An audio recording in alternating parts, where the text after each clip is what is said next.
Buenos días a todas, a todos. Bienvenidos a nuestra conferencia magistral del día de hoy, titulada La importancia de la participación de las legislaturas estatales en el proceso de reforma de la Constitución. Nuestra última conferencia del año. Y bueno, pues para ello darles la bienvenida a nuestro ponente que nos acompaña por segunda ocasión en este Poder Legislativo, el doctor Luis Felipe Barrón Córdoba, quien es profesor investigador del Centro de Investigación y Docencia Económica CIDE. Doctor, bienvenido.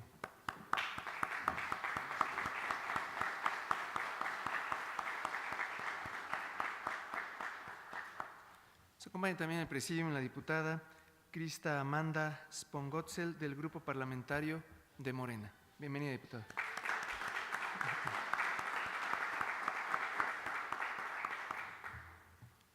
Y por supuesto nuestro anfitrión de todas las conferencias, el doctor Victorino Barrios Dávalos, Contralor del Poder Legislativo.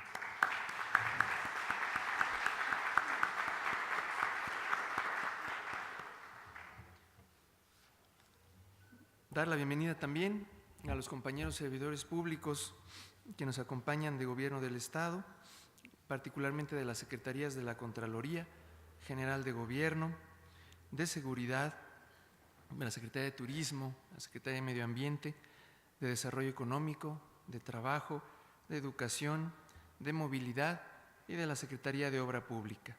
Así también dar la bienvenida a compañeros servidores públicos del Instituto Hacendario del Estado de México, del Instituto de Administración Pública del Estado de México, así como también del Instituto Electoral del Estado de México. Bienvenidos.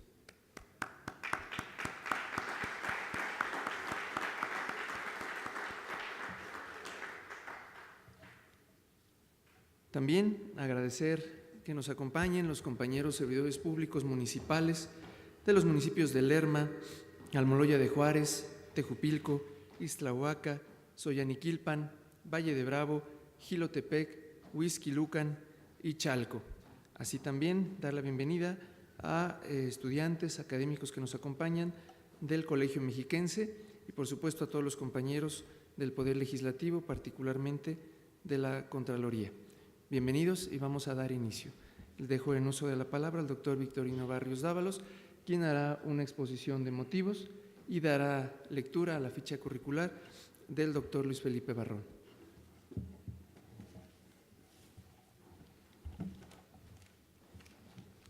Muchas gracias, buenos días a todos. Siempre es un gusto tenerlos en este recinto que le decía yo al doctor Barrón, que es el recinto más importante del centro de la ciudad de Toluca y el lugar donde se abren las puertas para diferentes expresiones de todo tipo, culturales, de movimientos sociales, de los diferentes 5 grupos indígenas que componen el Estado de México, pues aquí han estado. Entonces, esto es el lugar por excelencia de la inclusión, del buen trato, porque aquí también hay expresiones musicales, los fines de los viernes están aquí del Conservatorio de Música de nuestro estado. Y particularmente, pues su esencia, las discusiones, las instalaciones de las comisiones legislativas, todo tiene su espacio aquí. Y hoy, pues no podía ser la excepción. Vamos a escuchar el número 114 de las conferencias que hemos expuesto, muchas aquí, otras en distintos edificios del Congreso, pero es muy grato pues volver a escuchar al doctor Barrón Córdoba con algo que seguramente va a darnos una idea de por qué se hace en las legislaturas para modificar la Constitución Federal. Hay que tener la aprobación del Senado, de la Cámara Federal y de los estados, de la mayoría de los estados, para hacer reformas a la Constitución. Y lo mismo en el Estado de México, para hacer reformas a la Constitución estatal, pues lo hace aquí el Congreso local y después pasa a los municipios. Es una cuestión de método que nos hemos dado para modificar esto, pero ¿cómo ha sido esta participación? Y es el tema, la pregunta central en la conferencia de hoy sobre la importancia de la participación de las legislaturas estatales en el proceso de reforma constitucional o de la Constitución. En varios momentos, y ustedes tienen muy presente como yo, la elección del pasado 1 de julio, en donde pues se modificaron todo y ya el Senado y la Cámara Federal ya están en funciones, ya están en función los diputados estatales, pero falta que llegue el presidente, falta que llegue también a asumir el cargo en la Ciudad de México, la jefa de gobierno, y aquí el 1 de enero estaremos ante los cambios en el Congreso, ante los cambios municipales, en los 125 ayuntamientos. Una cosa que ha sido escalonada, pero que ha permitido ver cómo se entrelazan diferentes movimientos políticos para dar lugar a una conformación del gobierno. Es decir, los que fueron electos el 1 de julio los vamos a ver pues 6 meses después, empezando.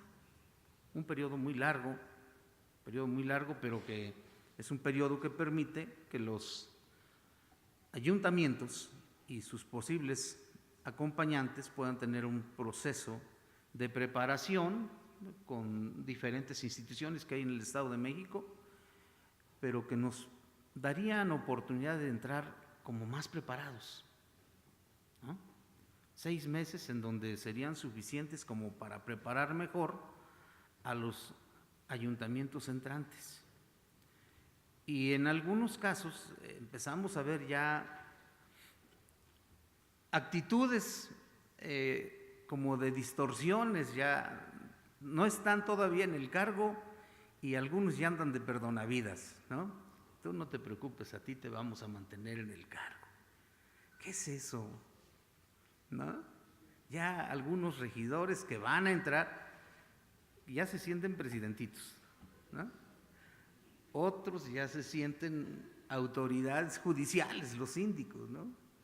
Y algunos presidentes municipales ya andan de perdonavidas, ya, tú no te apures, te portaste bien y te vamos a mantener. Señores, lo que hay que calificar es la capacidad, ¿no? La capacidad, no esas actitudes que hasta denigran, ¿no? Hasta denigran la actitud.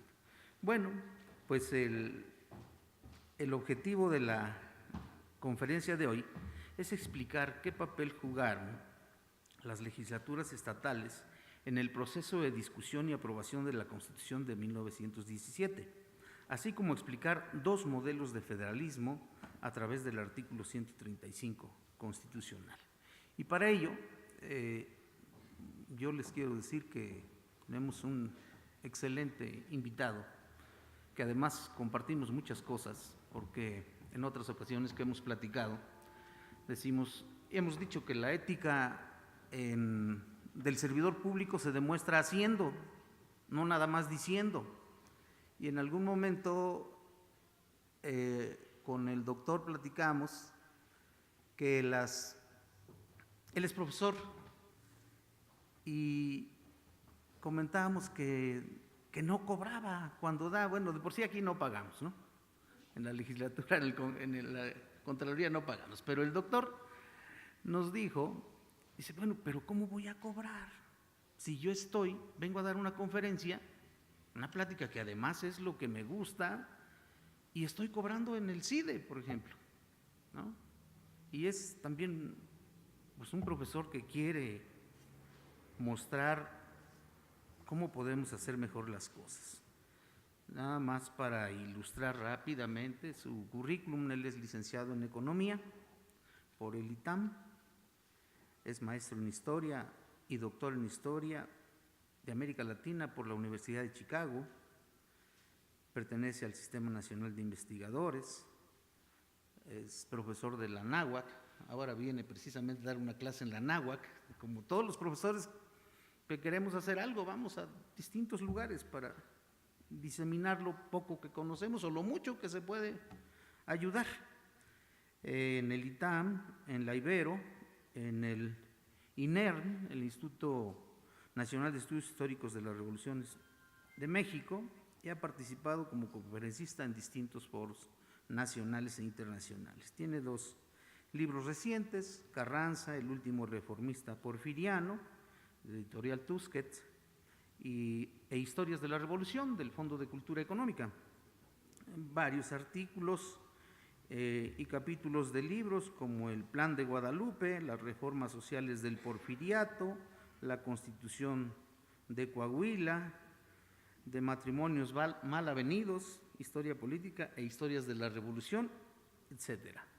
Actualmente se desempeña como profesor investigador del Centro de Investigación y Docencia Económica, el CIDE, en México, en la Ciudad de México. Ya hay que irle poniendo los calificativos, y sus líneas de investigación son la historia política, social y jurídica de México y la historia intelectual de América Latina. La verdad es que para quienes lo hemos escuchado en otras conferencias es un verdadero agrado. Gracias, doctor Barrón, por estar con nosotros, por acompañarnos y sobre todo les quiero decir, por que no puso ningún pero para venir, salvo que pudiera venir una semana antes. Ese fue el único asunto. Por eso a mí me da muchísimo gusto. Sé que es una persona muy, muy capaz, y de los que hemos escuchado la historia, porque yo me formé en un centro donde se leía mucho, se escuchaba mucho la historia. Siempre es un gusto tenerlo aquí con nosotros. Muchas gracias, doctor, por acompañarnos, y te vamos a escuchar. Bienvenido.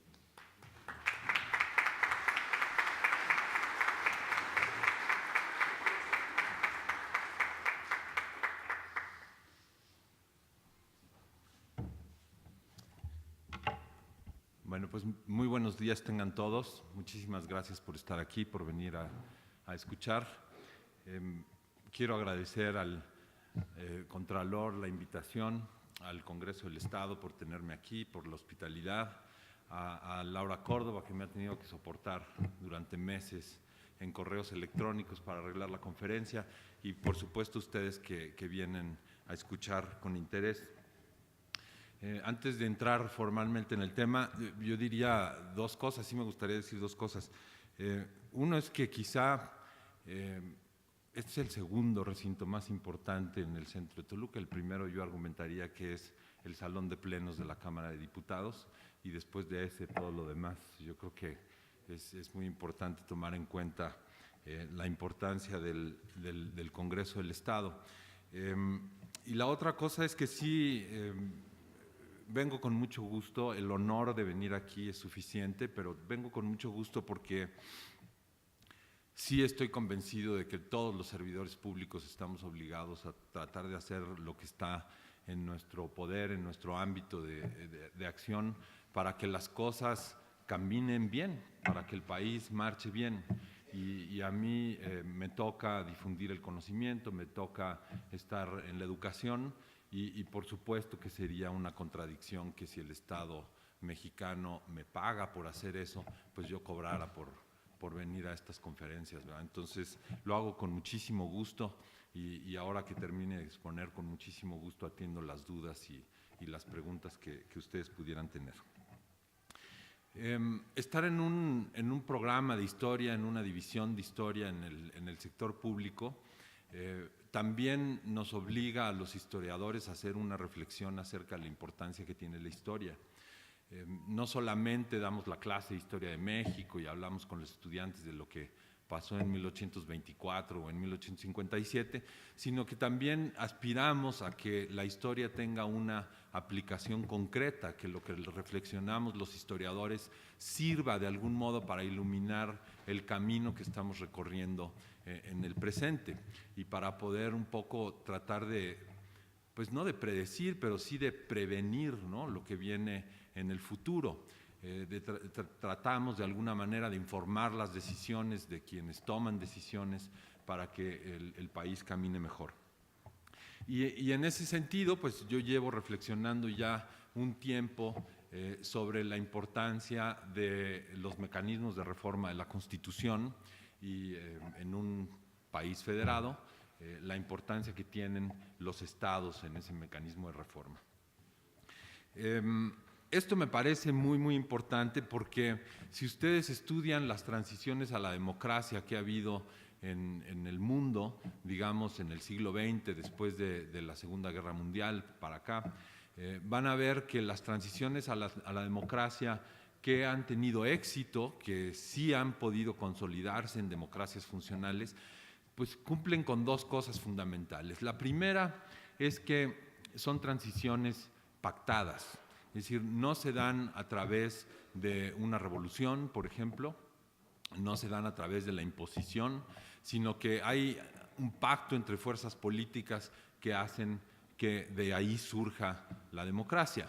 Ese es el caso muy notable de España, por ejemplo, y el caso en América Latina de Chile. Si ustedes ven esas transiciones a la democracia, las transiciones fueron pactadas, ¿no? Incluso en el caso de Chile, el régimen militar del general Pinochet pactó con la oposición la transición a la democracia. Entonces, eso es muy importante, la transición a la democracia en México. Me refiero al periodo que va de 1994 al año 2000, en el que se da la alternancia en el Poder Ejecutivo Federal. Es una transición que podemos considerar pactada, es decir, las fuerzas políticas pactan la ley electoral, pactan las instituciones por las que la transición a la democracia se va a dar. Eso lleva, por ejemplo, a la pérdida de la mayoría del Partido Revolucionario Institucional en el Congreso en 1997 y después va a dar lugar a la transición en el Ejecutivo Federal. Lo mismo pasa en los estados, ¿verdad? En algunos estados antes que en otros, pero se da la transición democrática. No, al revés. Muchísimo gusto, muchísimo gusto. Adelante.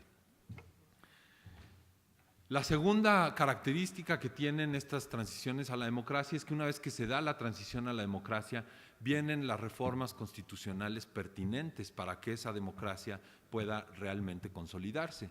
Si ven otra vez el caso de España y el caso de Chile, es exactamente lo que pasa. En el caso de México, a diferencia de los otros casos, no se han dado los cambios constitucionales que se requieren para que la democracia se consolide, para que realmente tengamos una democracia plena. Nosotros hemos caminado el camino de la democracia electoral, eso no nos queda duda. Las elecciones, cada día los mexicanos tienen más certeza en las elecciones, y aunque hay disputas, como hay disputas en todas las democracias, esas disputas se han solucionado institucionalmente y al final hemos llegado a buen camino, a que quienes ganan las elecciones efectivamente tomen el poder. Si ustedes les digo, todas las democracias tienen estas disputas, bueno, pueden ver el caso de Brasil en la última elección, pueden ver el caso incluso de Estados Unidos en esta elección que acaba de pasar, los conflictos que hubo en el estado de Florida, en el estado de Georgia, en el estado de Arizona, en donde hay muchos inconformes, hay demandas, el Poder Judicial tiene que intervenir, pero bueno, esas disputas se solucionan en las democracias electorales y es un poco el camino que hemos recorrido en México.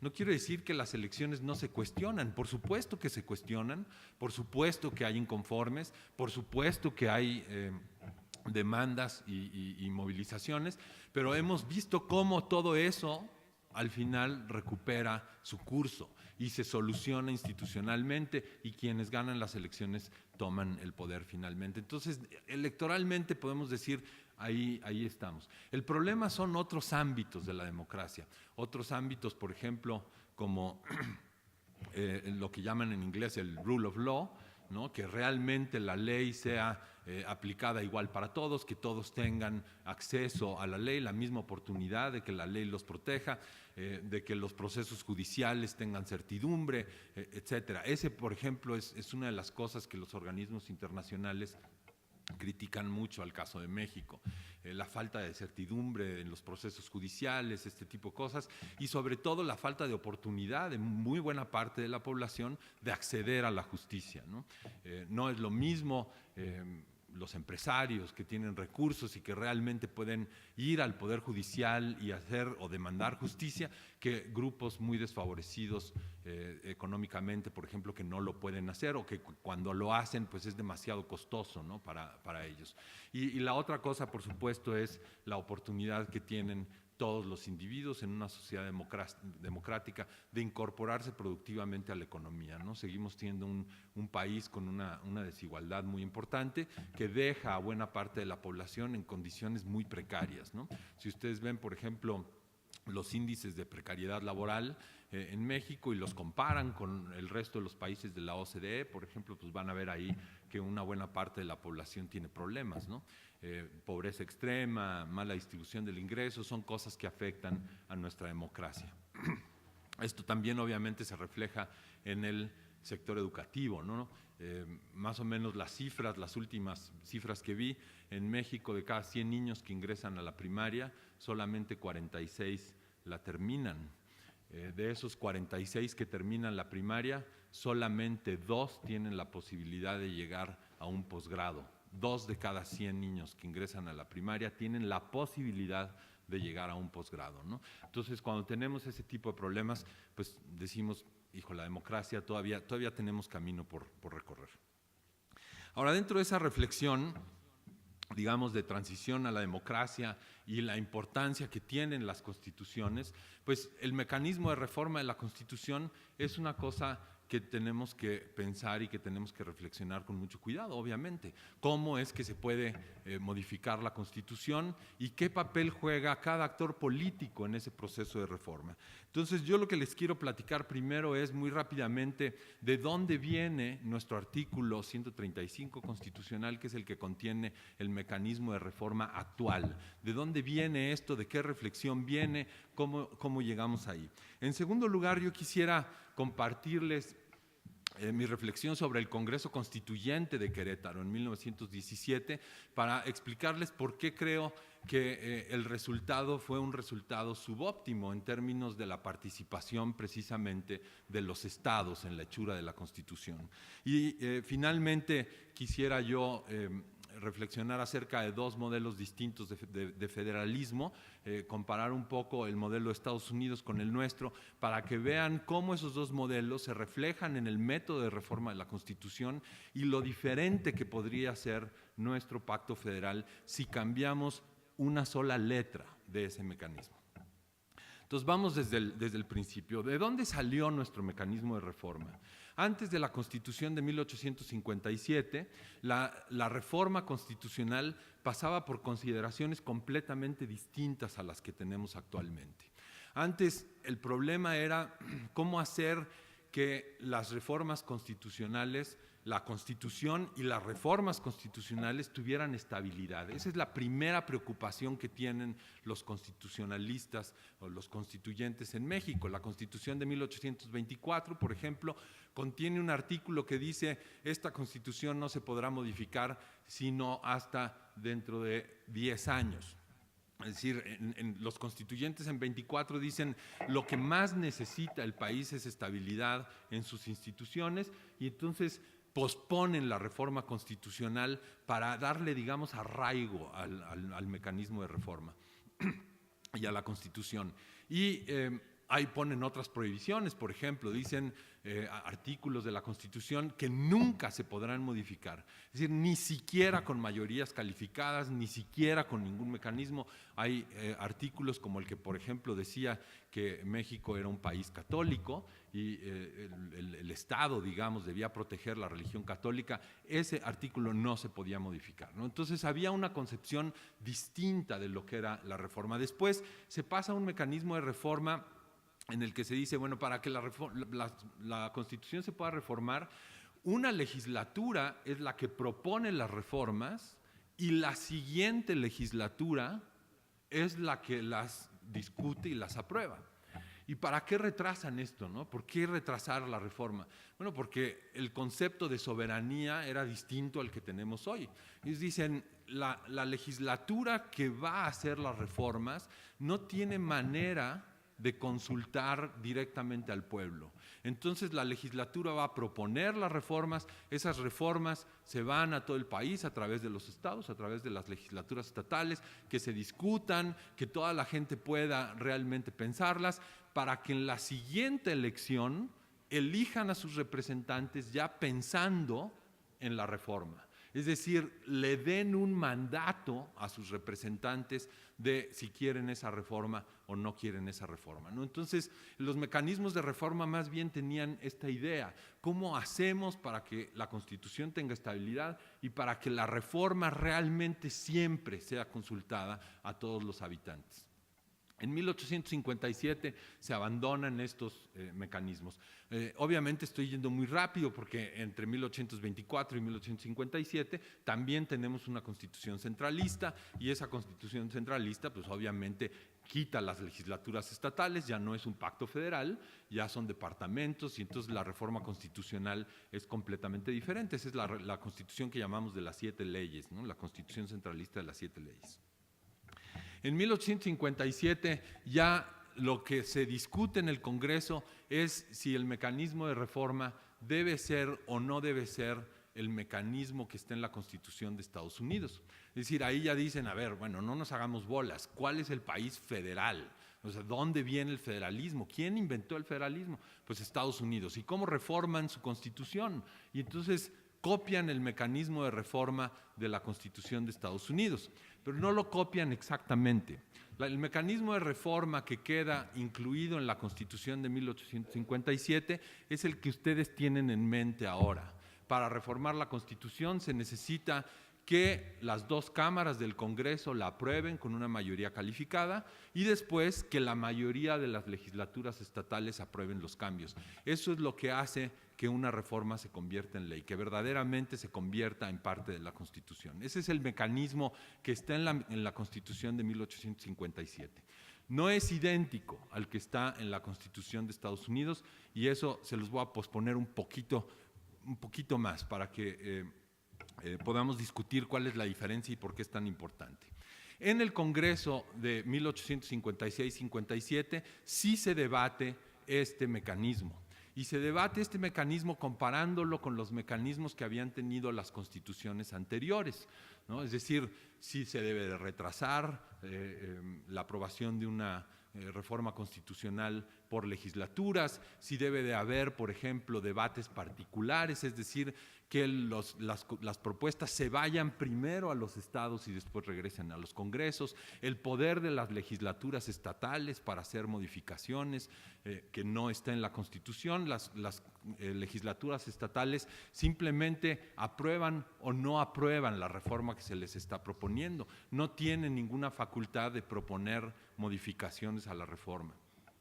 Cosa que, por ejemplo, en algunos estados de la República, los municipios sí tienen en algunos estados la facultad de hacer comentarios a las reformas constitucionales que se les envía. Entonces, esto se discute en el Congreso de 1857 y finalmente se queda el mecanismo de reforma que conocemos actualmente, bajo el argumento de que en un sistema representativo, sobre todo en un sistema en donde nada más hay una Cámara, la soberanía de la nación se deposita en esa Cámara, y esa Cámara debe tener la facultad para modificar la Constitución. obviamente consultando a los estados en términos de un sí o un no, pero la soberanía se entiende que está en el Congreso Federal, en esa Cámara única que tiene la Constitución de 1857.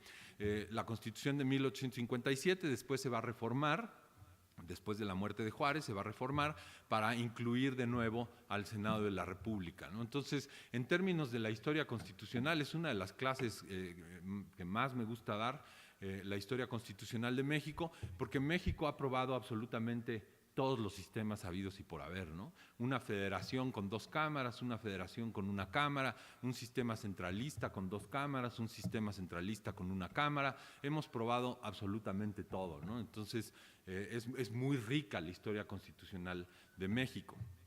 También una de las cosas que más me gusta, ¿no?, al terminar ese curso es preguntarle a los estudiantes, y si hemos probado todo, entonces, ¿por qué no hemos podido salir adelante, caramba, ¿no? O sea, ¿qué es lo que tiene México que no logra consolidar su democracia?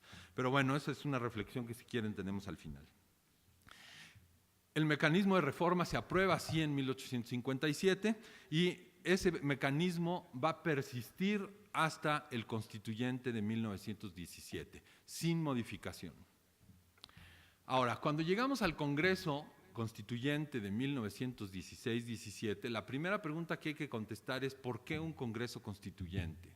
¿Por qué no se respetó el mecanismo de reforma de la Constitución para modificar las constituciones que Carranza quería en esa Constitución? Si ustedes incluso entran a la página de la Cámara de Diputados, la Cámara de Diputados Federal, y ahí hay una liga para ver el texto constitucional vigente, y van a ver que la Constitución que nos rige, la Constitución actual, la que sigue vigente actualmente, está precedida por el decreto de promulgación que dice Venustiano Carranza, presidente de la República, etcétera, todo esto. Bueno, en ese caso dice primer jefe, ¿no?, del ejército constitucionalista encargado del Poder Ejecutivo, y después tiene una frase que es intrigante. Dice: aprueba esta reforma, esta Constitución que reforma la Constitución de 1857. Es decir, la Constitución de 1917 es concebida como una reforma de la Constitución de 1857. De hecho, el lema, digamos, del ejército constitucionalista era Constitución y reformas. Entonces uno se pregunta, ¿por qué, si es una reforma de la Constitución del 57, por qué no se hizo a través del mecanismo de reforma que está incluido en la Constitución? La última vez que vine aquí, precisamente la conferencia trataba sobre ese punto. ¿Por qué tener un Congreso Constituyente? Porque en el caso del México de hoy, cuando estábamos, obviamente antes del 1 de julio, cuando las condiciones han cambiado totalmente, pero antes del 1 de julio de este año, decíamos, si queremos hacer una modificación constitucional importante, ¿se puede hacer o no se puede hacer? Porque el sistema político estaba como trabado, ¿no? Las fuerzas políticas, pues no, había un balance, digamos, en fuerzas políticas, y prácticamente hacer una reforma constitucional profunda, pues tomaba el acuerdo de estas facciones o estos partidos políticos que no podían realmente ponerse de acuerdo. Y entonces había estas voces, no sé si recuerdan al presidente Vicente Fox diciendo: debemos tener una nueva Constitución. Entonces todos los presidentes a partir del 2000 tienen esa tentación, ¿no?, de decir, necesitamos una nueva Constitución, ¿no? Fox lo dijo abiertamente, Calderón no lo dijo tan abiertamente, pero el presidente Calderón también andaba en esa idea. El presidente Peña Nieto, gracias al Pacto por México, no sé si recuerdan el Pacto por México del inicio del sexenio, que en ese pacto, digamos, se pasaron las reformas estructurales o las llamadas reformas estructurales, pues fue la manera, digamos, de evitar tener un constituyente. Y ahora el presidente electo, ustedes lo han oído en ocasiones, que dice: necesitamos una nueva constitución, la constitución moral, es decir, toda esta cosa, ¿no? Entonces siempre tenemos esta idea de, pues vamos a cambiar la Constitución, pero no maquillarla, ¿no? Cambios, hemos hecho 700 cambios, ¿no? Ha habido, me parece que 350 decretos de reforma, alrededor de eso, y como 700 cambios al texto constitucional, ¿no? Y dicen, bueno, ya no se puede. La UNAM también sacó una propuesta el año pasado para celebrar el centenario de la Constitución, en la que decían, bueno, miren, para no reformar todo, pues podemos limpiar la Constitución y hacer una cosa que se llame ley constitucional que tenga pues toda la basura, digamos, que hay en la Constitución, etcétera. Hubo muchas propuestas, ¿no? Entonces uno se pregunta, ¿por qué en 17 no se respetó el mecanismo de reforma y por qué hoy no podemos tener un Congreso Constituyente? Entonces, dado que eso lo vi en la conferencia anterior, me lo voy a saltar muy rápido. Básicamente, la razón por la que Carranza se salta el mecanismo de reforma es que hace un cálculo político y dice, si yo restituyo el orden constitucional, como lo había propuesto en el Plan de Guadalupe, hay elecciones y paso por el mecanismo de reforma de la Constitución, no podemos estar seguros de que las legislaturas estatales, sobre todo, confirmen las modificaciones que como primer jefe he hecho y entonces va a ser imposible la pacificación. Es decir, ahí Carranza reconoce que los gobiernos de los estados pueden ser un estorbo para hacer las reformas que la Constitución hoy contiene, el artículo 123, el artículo 27, el artículo 3. Es decir, las reformas sociales, dicen, no van a poder pasar por las legislaturas y la revolución nunca va a terminar porque los grupos armados pues otra vez se van a levantar en armas. Y entonces por eso dicen necesitamos un Congreso Constituyente. Hay un argumento mucho más elaborado y detallado de eso que con mucho gusto podemos compartir en otro momento, pero ahorita lo que me gustaría resaltar es que Carranza reconoce la importancia que pueden jugar las legislaturas estatales y por lo tanto hace el Congreso Constituyente y deja solamente que los estados tengan participación a través de sus diputados constituyentes, nada más. Entonces, si ustedes ven la actuación de las legislaturas en la aprobación de la Constitución del 17, es nula. Por eso es que les digo que desde mi punto de vista es un mecanismo subóptimo. Si ustedes comparan eso con la Constitución de 1787 de Estados Unidos, mil gracias. Allá, ¿qué es lo que sucedió? El Congreso Constituyente hace una Constitución y una vez que la aprueba, la Constitución se va a ratificar a los estados a través de referéndums. Y la Constitución de Estados Unidos solo entra en vigor cuando la mayoría de las legislaturas acepta la Constitución. De hecho, hubo 2 estados que no aceptaron la Constitución y que no se incorporaron al régimen constitucional en Estados Unidos en 1787. Lo hicieron años después, cuando finalmente los estados aprueban la Constitución y se incorporan al régimen constitucional. Eso no lo tuvimos aquí. Ahora, eso es muy importante porque en la Constitución de Estados Unidos en ningún lado dice que los estados son soberanos. En Estados Unidos la Constitución dice que los estados son libres en un pacto federal. Nuestra Constitución dice que los estados son libres y soberanos. Y sin embargo, no se ratificó la Constitución en los estados. Entonces la Constitución, el nacimiento de la Constitución del 17, pues está manchada por eso. Y hay también una historia muy interesante que traté en esa conferencia anterior sobre los amparos que se interpusieron en 1917 para que no se aplicara la Constitución y cómo acorralan a la Suprema Corte de Justicia para que finalmente la Suprema Corte diga que la Constitución de 1917 no es una reforma de la del 57, sino que es una Constitución completamente nueva. Entonces, a pesar de que subsiste el decreto en el texto constitucional, para la Suprema Corte la Constitución de 1917 es una Constitución completamente nueva, completamente diferente. En términos del derecho constitucional, pues eso es muy, muy importante, ¿no? Entonces, ¿cómo participan las legislaturas estatales? Pues no participan.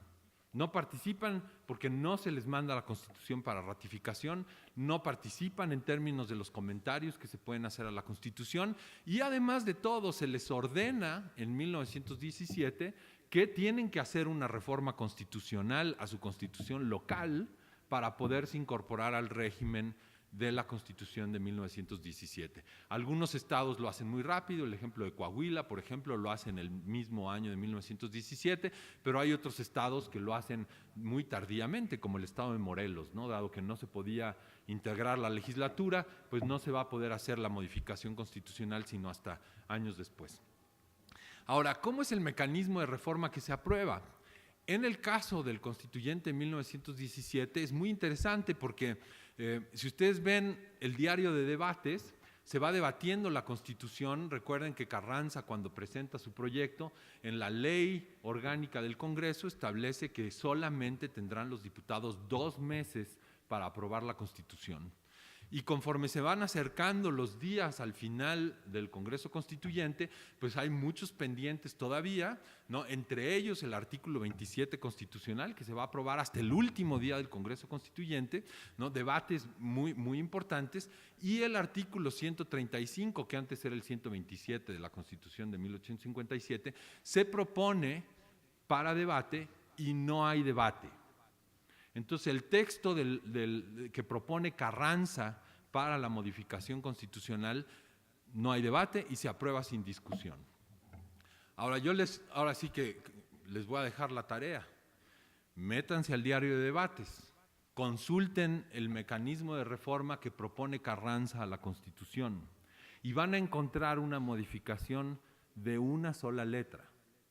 El mecanismo dice, para que las reformas sean parte de la Constitución, se necesita que las 2 cámaras federales la aprueben con mayoría calificada o que la mayoría de las legislaturas las aprueben.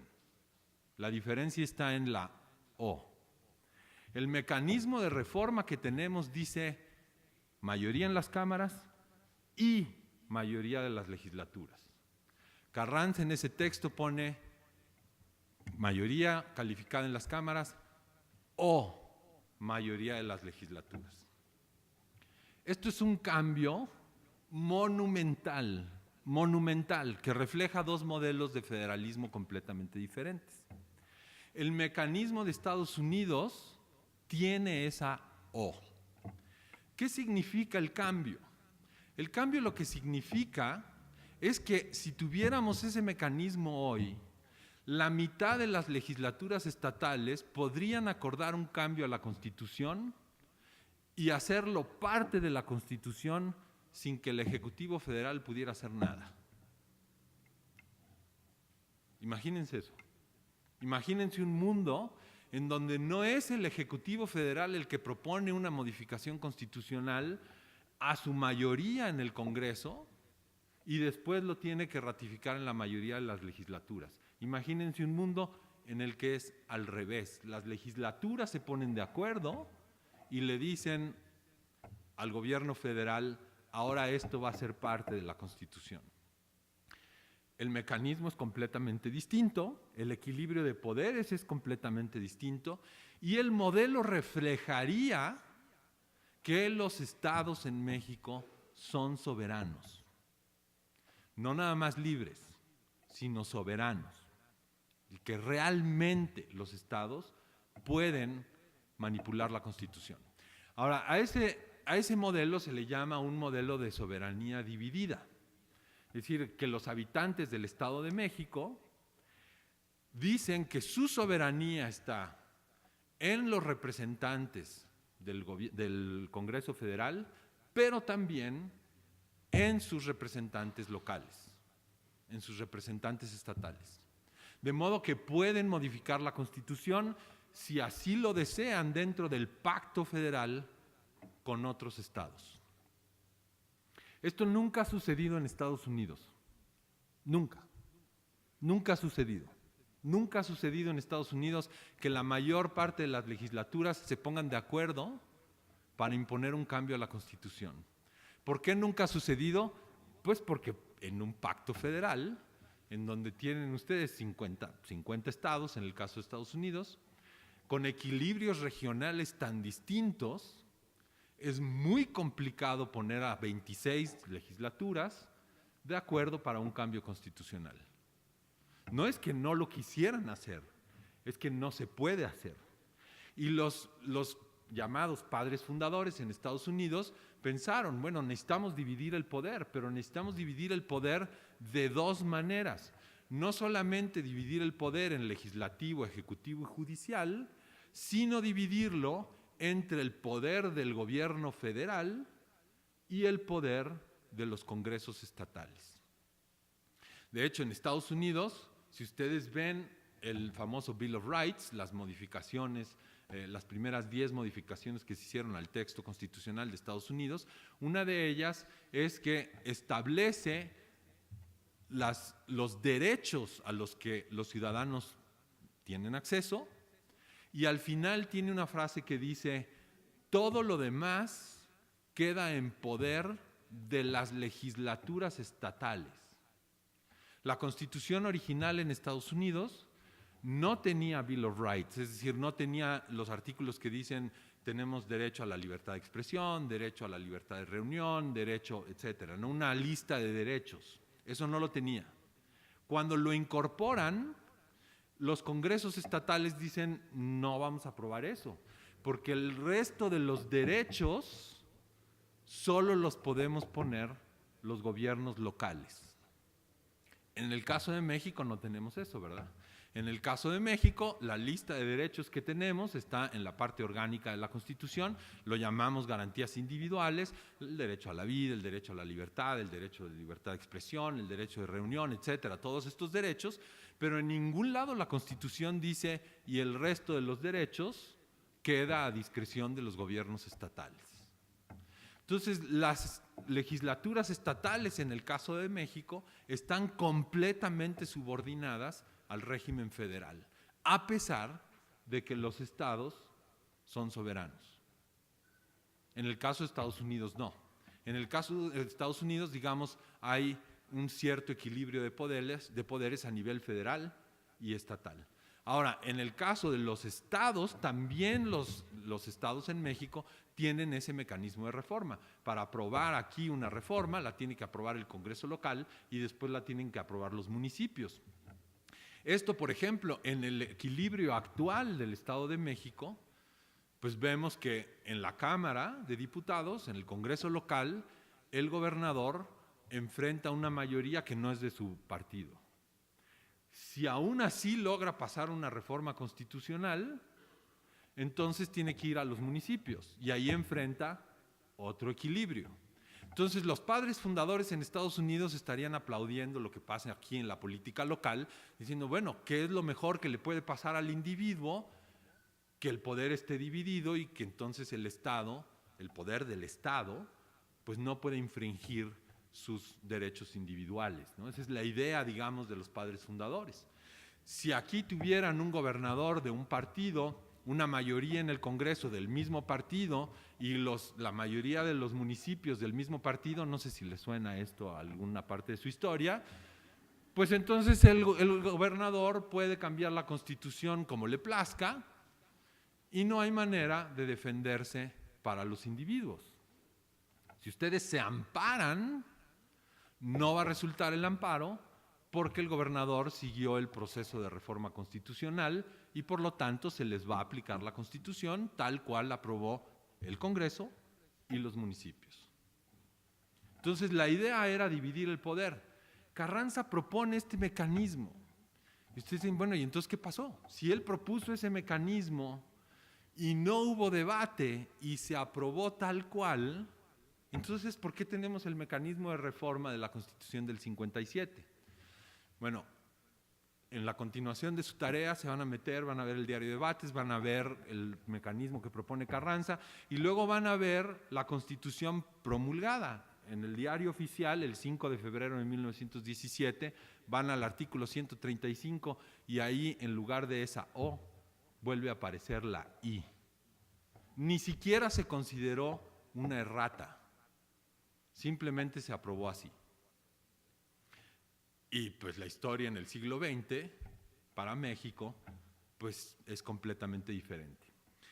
¿Quién entre 1917 y el año actual, 2018, solamente un presidente no pudo modificar la Constitución? Solamente un presidente no pudo modificar una sola coma de la Constitución. Ese presidente fue Venustiano Carranza. Carranza no pudo modificar nada. ¿Y por qué no pudo? No porque no haya querido. Por supuesto que quiso modificar la Constitución y no pudo, porque enfrentaba a una mayoría opositora en el Congreso y porque no controlaba los gobiernos de los estados. A partir de Álvaro Obregón, todos los presidentes han hecho modificaciones constitucionales, todos, unos más, unos menos, pero todos han hecho modificaciones constitucionales. Entre más nos acercamos, digamos, de 1920 a 1934, van a ver ahí que las reformas constitucionales son muy modestas. En 1934 suben, porque el presidente Cárdenas sí tuvo mucho control del gobierno. En primer lugar, modificó a la Corte, se modificó la Constitución para que la Corte quedara supeditada al presidente de la República. Él, por el mecanismo que establece la Constitución, destituyó a varios gobernadores, ¿no? Entonces controló a los estados, controló el poder legislativo federal, y a partir de entonces van a ver que la tendencia en las reformas constitucionales de cada presidente van aumentando, aumentando, aumentando, y se disparan completamente en el sexenio de Felipe Calderón. Felipe Calderón me parece que es el presidente que más veces modificó la Constitución, ¿no? Ahora, ya para finalizar, ¿qué puede pasar? ¿Qué es lo que estamos? Déjenme regresar a donde inicié. ¿En dónde estamos hoy? Bueno, pues tratando de consolidar una democracia. ¿Por qué no podemos consolidar la democracia? Porque no tenemos el marco constitucional que se requiere para hacer eso. No podemos tener un Congreso Constituyente. Si hoy aceptáramos tener un Congreso Constituyente, tendríamos dos problemas.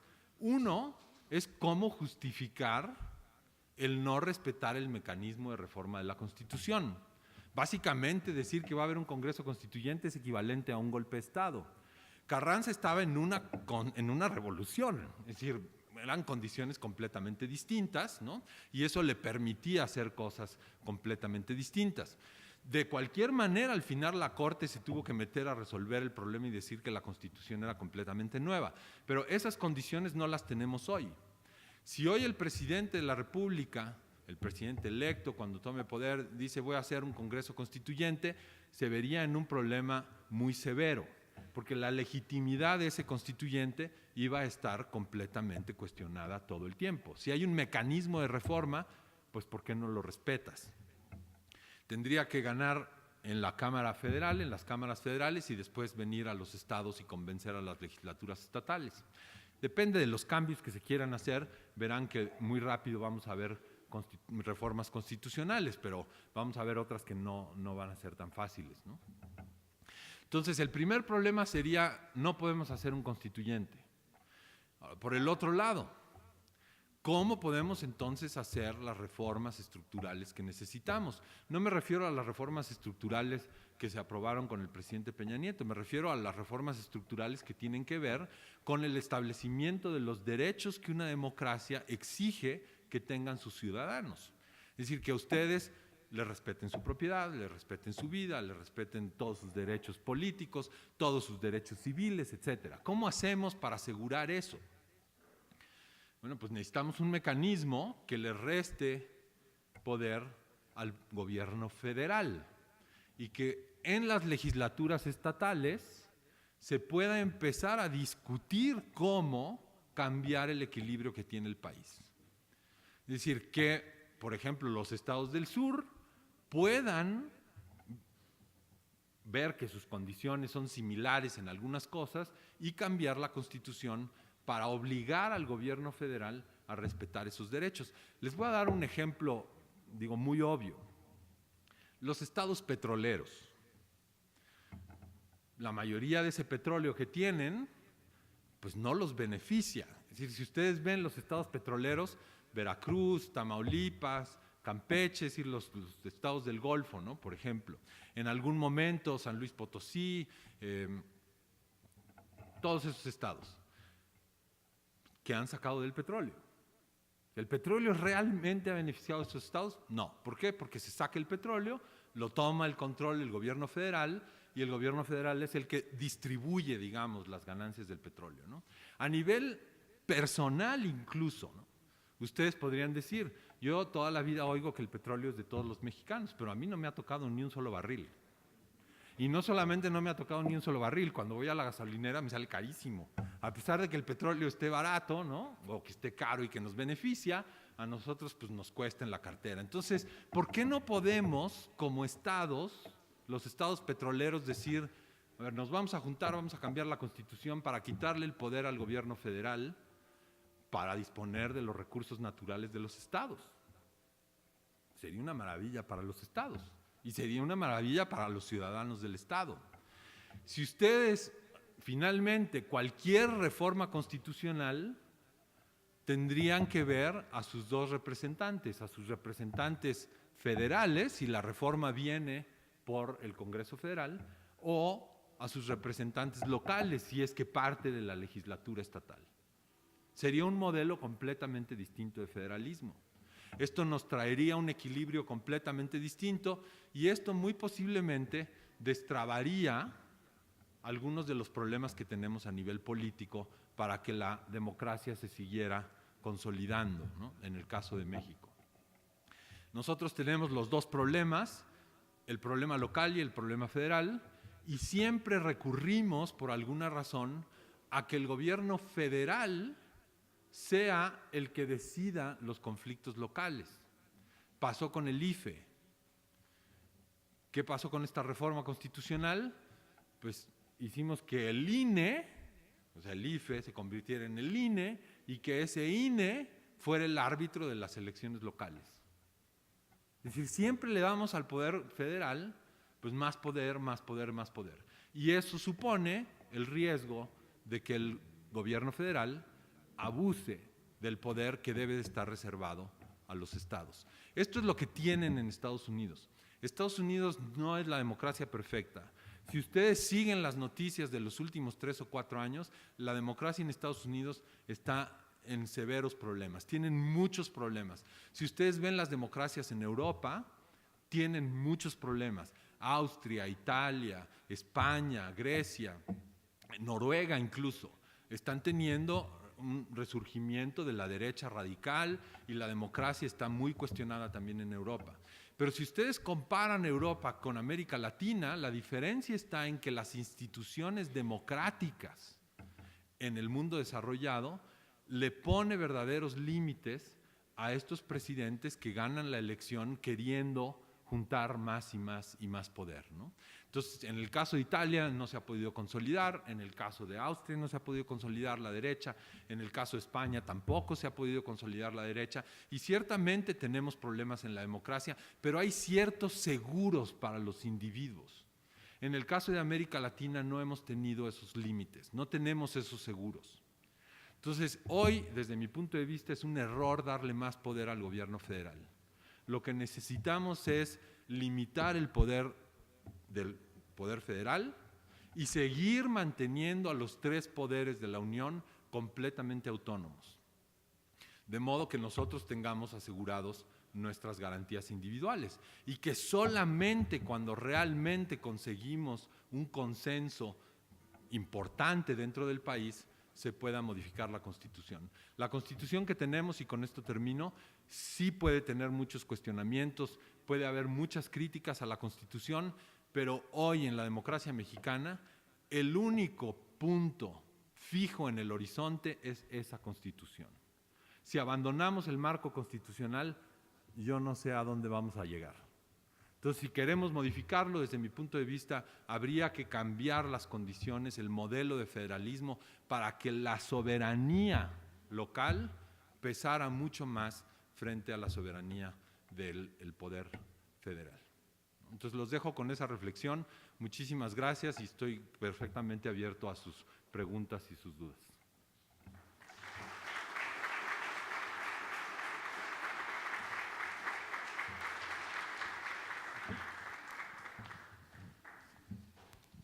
No sé si tienen dudas y dejamos que el moderador cumpla su función.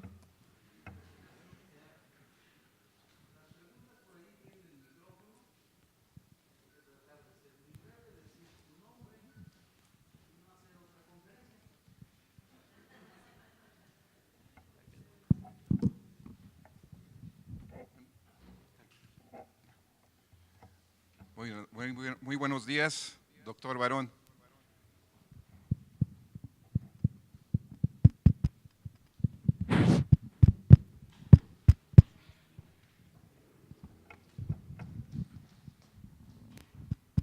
Bien, parece ya. Muy buenas tardes. Doctor, en mi experiencia en investigación de los municipios, en este tema que me apasiona mucho, me percato que ya hay una gran necesidad de reformar el artículo 115 constitucional. Sobre todo porque aprecio que los municipios se encuentran relegados en materia presupuestal, hacendaria, a la recaudación de dos contribuciones, el impuesto predial y al pago de derechos de agua potable.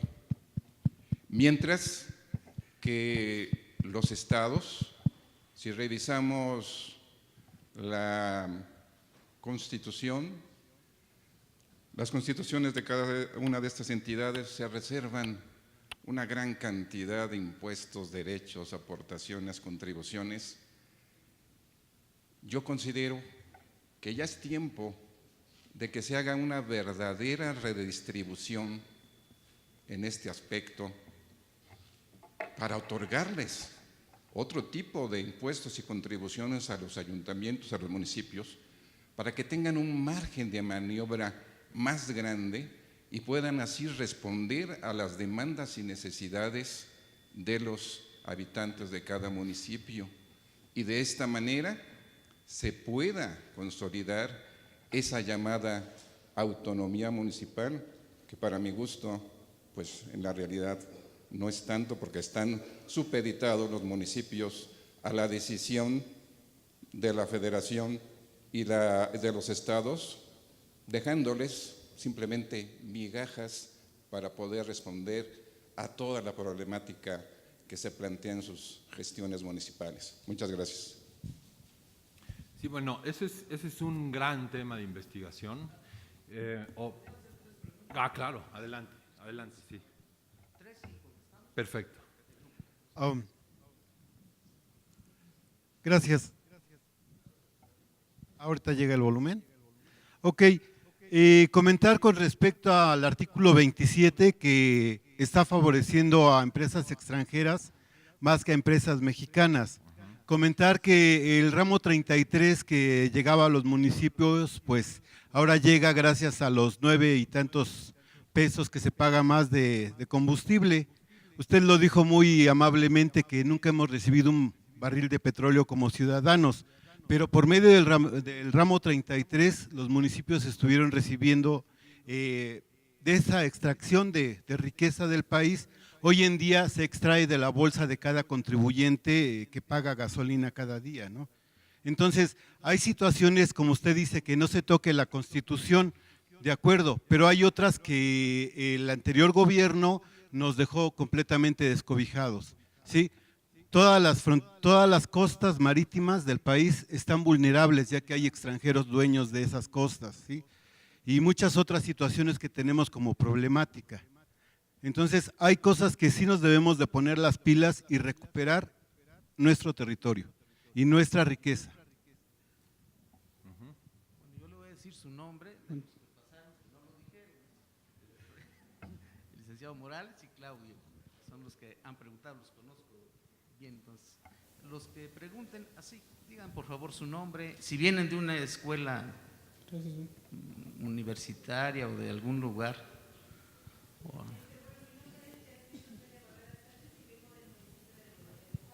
Moloy.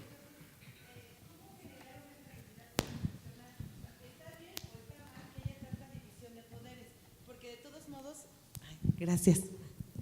Porque de todos modos el recurso se va perdiendo y se va extrayendo en todas las divisiones de poderes que hay. Entonces, ¿cómo se genera esa estabilidad constitucional? Porque nos dicen que tal artículo, pero sobre todo se debe de eso, ¿no? Una estabilidad que como a nosotros como ciudadanos y el poder que en el que están, pues de alguna forma esté bien distribuido. Ahora, también porque algunas reformas solo benefician a algunos. Entonces, supuestamente todos estamos dentro de un país, pero también vemos que las reformas no se aplican para todos. Gracias. Excelente conferencia, gracias. Gracias a ti. Vamos a pasar a las respuestas de estas Entonces, tres primeras contesto estas preguntas. tres y pasamos a las siguientes tres. Sí. Primero, el ingeniero Morales, ¿verdad? Licenciado. Licenciado Morales. A ver, sí, decía yo que eso es un tema muy importante de investigación, la historia fiscal.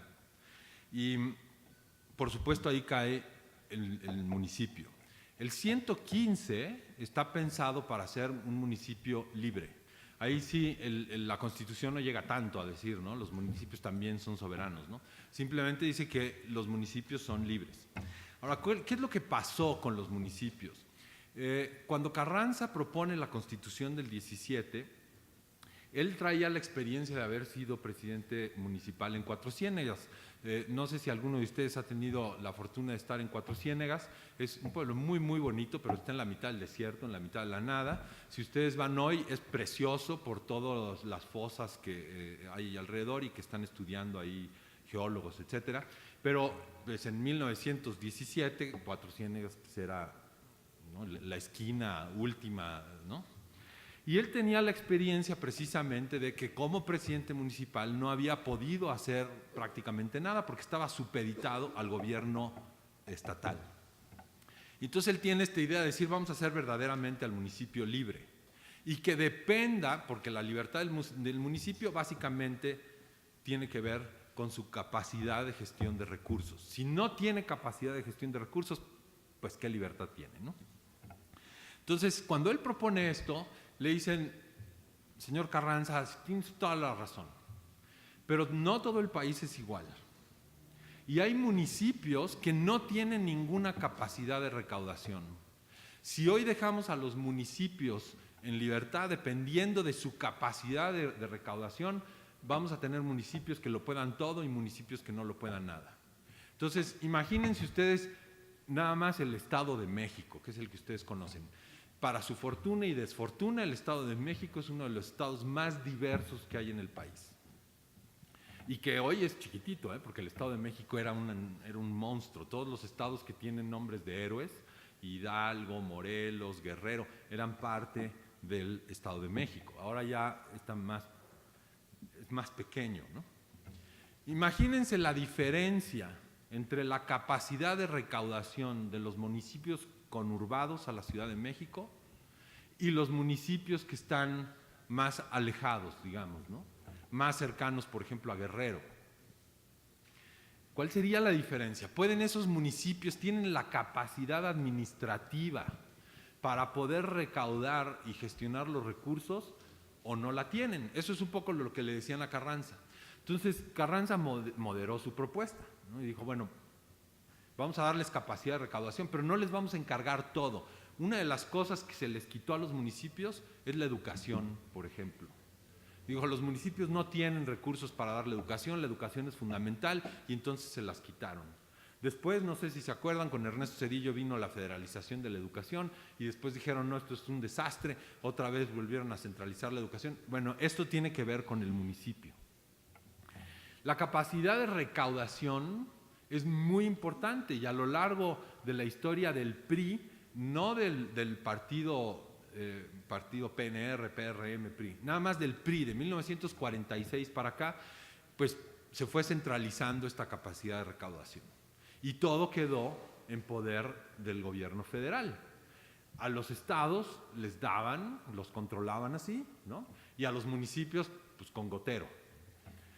Ahora, si nosotros queremos deshacer esto, que en buena parte se ha tratado de hacer una descentralización administrativa, que sí se ha tratado de hacer un pacto más federal en términos de los recursos, si nosotros lo hacemos así de tajo, ¿qué pasaría con los municipios? ¿Podrían o no podrían? ¿Qué pasaría con los municipios más alejados, digamos, los más rurales en estados como Chiapas o en estados como Guerrero o en estados como Oaxaca? ¿Podrían o no podrían subsistir esos municipios? Eso es lo que habría que debatir. Ahora, el pacto federal implica que si nosotros queremos modificar el 115 para darle recursos y para darle libertad al municipio, los primeros que tendrían que opinar son los municipios. Es decir, ¿cómo haríamos una reforma constitucional desde el Poder Federal para realmente beneficiar a todos los municipios, o cuando menos a la mayoría? Lo que yo estoy proponiendo aquí es precisamente eso. No le demos poder al gobierno federal para modificar el 115, porque casi les podría asegurar que si hacemos eso, en las condiciones actuales vamos a regresar a un gobierno federal que vuelve a tomar los recursos y vuelve a dar con gotero a los municipios. ¿Cómo podemos hacer? Pues metiendo a los municipios al mecanismo de reforma. ¿Cómo? Pues a través de las legislaturas estatales. Entonces podríamos ver a estados muy ricos como el Estado de México, por ejemplo, el Estado de Guanajuato, digamos el triángulo que va del Estado de México a Jalisco, pasando por Zacatecas, digamos, y un poco hasta Veracruz, aunque Veracruz hoy tiene unas finanzas terribles, pero digamos en ese polígono, esos estados podrían ponerse de acuerdo y decir vamos a beneficiar los municipios y discutir una reforma constitucional. Lo mismo podrían hacer los estados como Oaxaca, Guerrero, Chiapas, ¿no? Entonces, eso es un poco lo que yo estoy proponiendo. Que el 115 necesite una modificación, a lo mejor aquí todos estamos de acuerdo. ¿Qué reforma necesita? Tendríamos que ir a los municipios. Yo no se lo dejaría al Poder Federal, ¿no? Y es un poco lo que estoy proponiendo. Esto tiene que ver con lo del ramo 33 de Claudio que preguntabas. El ramo 33 es el epítome del poder discrecional del presidente de la República, ¿no? Ahí se juntó todo el poder del presidente para poder hacer 1000 cosas y entre ellas utilizar recursos con muy poca transparencia, ¿no? Entonces, tanto el artículo 27 como el 115 tendrían que pasar por eso. Si queremos evitar que los extranjeros controlen, por ejemplo, las costas, los primeros que tendrían que opinar son los estados que tienen costa. Y eso habría que preguntarle a ellos, no imponerles una reforma desde el centro, ¿no? El problema de limitar la propiedad de los extranjeros en México es la inversión. Eso es básicamente, ¿no?, el problema. Queremos traer inversión extranjera, tenemos que respetar igual la propiedad privada cuando es de nacionales que de extranjeros. Si queremos ponerle límites, tenemos que discutir muy bien qué límites y cuáles límites. Si el problema son las costas, pues habría que preguntarle a los estados que tienen costas, ¿no? Muy posiblemente una entidad federativa, ahora ya es estado, la Ciudad de México, ¿no?, estaría completamente en contra de limitar la propiedad de los extranjeros en la Ciudad de México, por ejemplo, ¿no? ¿Qué implicaría eso para, si hoy pasamos una reforma, pues no sé cuánta inversión se iría de la Ciudad de México o del mismo Estado de México, ¿no? Entonces, pues eso es lo que habría que discutir. Lo del petróleo sí me parece escandaloso. Me parece escandaloso porque creo que no todos tenemos igual derecho a los recursos naturales, ¿no? O sea, los recursos, por ejemplo, que tiene Quintana Roo en términos del turismo son muy superiores a los que tienen otros estados como Tlaxcala o como Colima, por ejemplo. Y eso es un patrimonio de los ciudadanos de Quintana Roo. Los estados petroleros, lo mismo. Los estados que tienen minas, lo mismo. ¿El pacto federal implica que vamos a cooperar unos con otros? Sí, debemos cooperar unos con otros, pero siempre en un pacto. Cuando hay un pacto, pues nos sentamos y pactamos cómo es ese pacto. No hay un gobierno central que impone a todos, ¿no? Excepto, digamos, cuando tienen que ver los derechos humanos. Si ustedes ven la historia de Estados Unidos, la guerra civil en Estados Unidos, pues implica la abolición de la esclavitud. Esa fue la razón de la guerra civil, porque la esclavitud se abole a nivel federal, es decir, es el gobierno federal el que abole la esclavitud y por eso viene la reacción de los estados. Ahí sí, ¿no?, queremos un gobierno federal que tenga poder para evitar estas violaciones flagrantes a los derechos humanos, pero pues queremos un pacto federal funcional que evite que sea un poder federal el que establezca los términos de ese pacto, ¿no? Entonces, tanto en términos de la propiedad territorial como del petróleo, pues yo lo que sugeriría es que en el pacto federal se discutiera eso y que dejáramos que los estados que tienen petróleo sí, contribuyan a la federación, pero tomen ventaja de eso igual que los demás estados tienen ventajas. Sonora tiene las minas, tiene también una industria turística importante. La Ciudad de México pues, tiene la industria, igual que el Estado de México tiene un cinturón industrial muy importante, ¿no? Cada estado tiene su ventaja y deberíamos de permitir que los estados aprovecharan esas ventajas. Ahora, la división de poderes, la última pregunta, Yasmín. La división de poderes, a ver, esto es súper importante porque estás señalando las dos cosas que van en sentidos opuestos. Quiero estabilidad constitucional. Eso implica reformar lo menos posible. Pero quiero poder reformar cuando veo que hay un problema, ¿no? Entonces, ¿cómo llego a ese equilibrio? Aquí el secreto es la división de poderes. Porque tú lo que quieres es que solamente las reformas que tienen verdaderamente consenso en la población se lleven a cabo. Es decir, tú no quieres un pacto entre partidos, que es lo que nos ha pasado en los últimos años, ¿no? ¿Por qué se reforma tanto la Constitución si vemos que el poder está tan dividido? Bueno, porque estos pactos se dan allá atrásito, ¿no? Los partidos se juntan y dicen, oye, pásame esta reforma, yo te concedo esta otra, pero a ti te están consultando, pues no te están consultando, ¿no? Entonces lo que queremos es que solamente las reformas que verdaderamente tienen consenso se vuelvan parte de la Constitución. Eso te va a dar estabilidad constitucional y te permite la reforma. Pero ¿cómo aseguramos que te consulten? Los políticos, perdón, o sea, los políticos que estén aquí profesionales, perdón que se los diga, pero pues es su chamba ejercer el poder. Todos los políticos tienen esta tentación. ¿Cómo ejerzo el poder para mantenerme en el poder? Eso es la esencia de un político, ¿no? Entonces van a ser reformas que no necesariamente te beneficien, pero que los mantengan en el poder, ¿no? ¿Cómo hacemos para que no hagan eso? Hay que dividir el poder, ¿no? Entonces aquí los padres fundadores en Estados Unidos dicen, bueno, si tienes un pacto federal, divídelo horizontalmente entre los tres poderes y verticalmente entre los poderes locales y los poderes federales. Y eso te va a asegurar que solamente cuando haya consenso van a pasar esas reformas, ¿no? La Constitución de Estados Unidos por eso muy rara vez se reforma. No, la nuestra no, porque no tenemos tan dividido el poder, lo tenemos muy concentrado, ¿no? Ahora, yo entiendo que una de las demandas de la población en general este pasado 1 de julio fue esa. La democracia no está funcionando.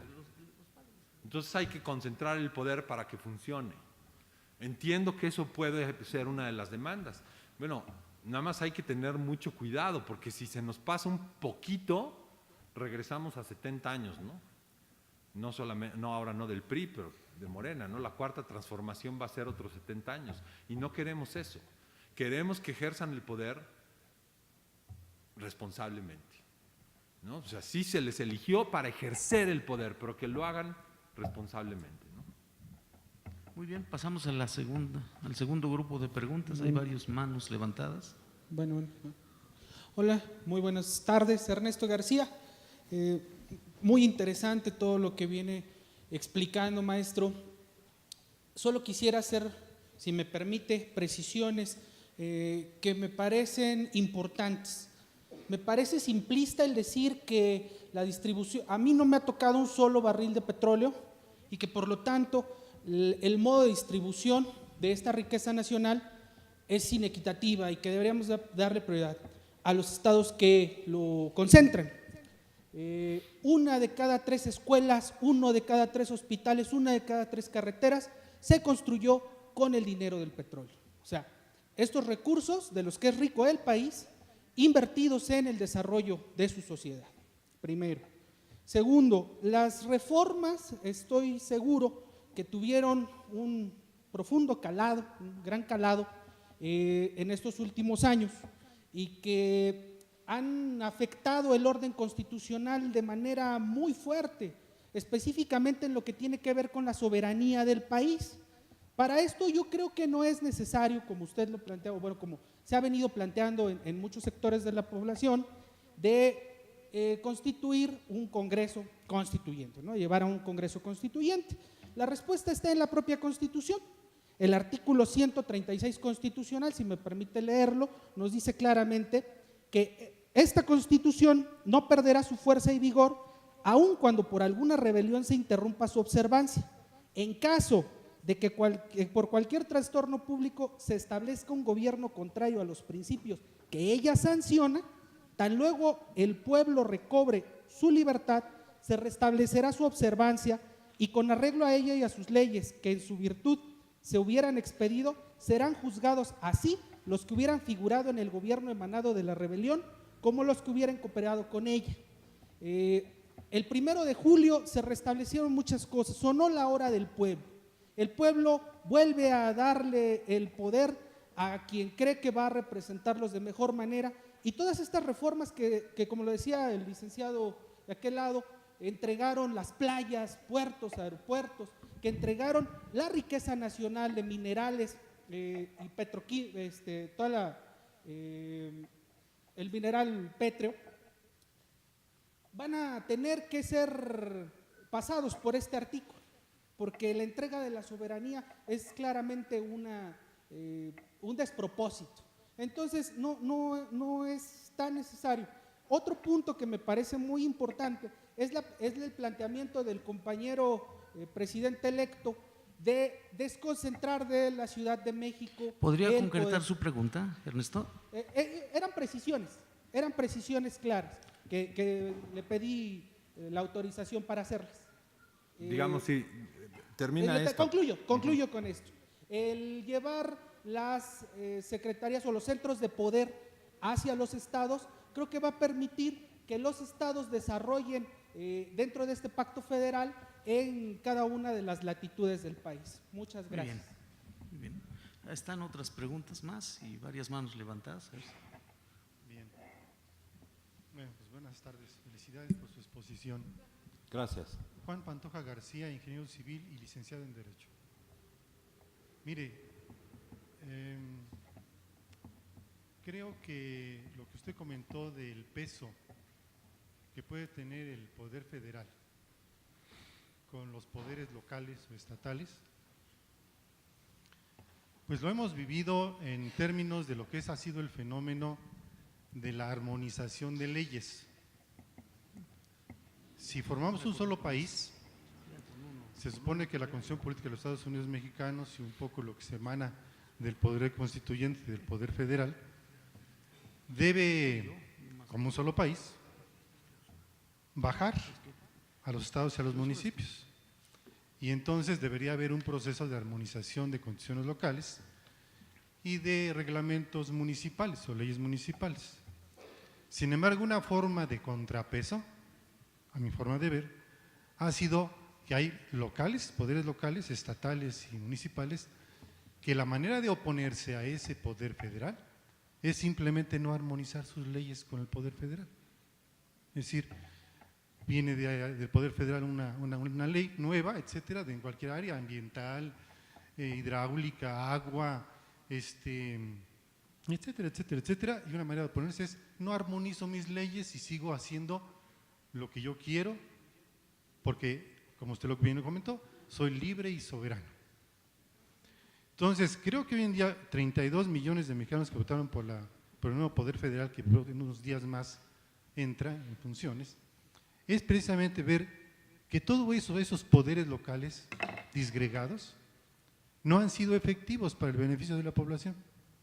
Entonces, hay necesidad del día de hoy, es el sentir de la población. Como decía nuestro presidente electo, el pueblo es sabio. Hay necesidad de que una mano fuerte los ponga al orden, que dejen de robar, que dejen de hacer lo que quieran, porque se necesita sacar de la pobreza a más del 50% de mexicanos que están así. Entonces, la pregunta es su opinión. El proceso de armonización que debería haber, porque estamos en un solo país, ¿qué de equilibrio? ¿Qué de contrapeso? en un futuro ve usted? Porque si definitivamente los poderes locales también van a ser contrapeso y digamos un poco independientes, soberanos, pues entonces no van a armonizar nada y se van a oponer todo lo que diga el poder federal. Por un lado. Por otro lado, en el mundo hay un sentimiento de fragmentación. Dos ejemplos rápidos de poderes. En España, las provincias del norte de España se quieren separar de España, del reino de España, porque dicen que el rey Juan Carlos no funciona, no les provee de lo necesario. En Estados Unidos, hace unos meses vimos cómo la Alta California, dijo: Trump, no te queremos, nos vamos a separar, vamos a ser otro país. Y yo no quisiera ahondar algunas heridas en México, pero creo que en la mente de muchos deberá haber que ya algunos estados han dicho: se me hace que me voy a separar, México. ¿Sí? Yo creo que en México el problema es que no hemos tenido clases políticas ¿Podría ir inteligentes. concretando su pregunta? Sí, Segunda clases pregunta. políticas inteligentes en los estados, y qué bueno, porque si no, sí hubieran a lo mejor ya preparándose tecnológicamente y económicamente, y hubieran ejercido una separación de estados.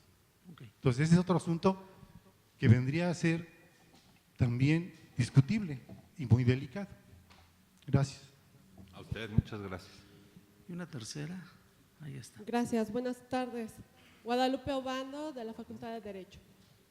Derivado de la ponencia que usted nos ha comentado el día de hoy, me parece importante que nos establece esta posibilidad de que los gobiernos locales, en especial las legislaturas de los estados, puedan tener una herramienta para contrarrestar este peso de carácter nacional que se ha venido generando a través de la historia de nuestro país. Mi pregunta concreta es: en el escenario actual, que ahora se tiene un poder, creo yo, mayoritario en los diferentes congresos y en el caso del nivel federal, tanto en las cámaras de diputados, senadores por un partido político, ¿existirán las condiciones para poder generar este trabajo de las legislaturas más autónomo y verdaderamente buscando una mejora hacia las funciones locales y no tanto siguiendo un ritmo de carácter unívoco a nivel nacional? Muchas gracias. No, gracias a ti. Pues muy bien, pasamos a las respuestas. A ver, vamos, hay muchísimo material aquí. Primero, obviamente sí es muy simplista decir que no me ha tocado, Ernesto, ningún peso del petróleo. Hay que hacer un análisis concienzudo. No sé si tú tienes hijos y van a escuelas públicas, si tú te atiendes en hospitales públicos, si la infraestructura que viene del petróleo en realidad te ha beneficiado a ti. A muchos mexicanos no.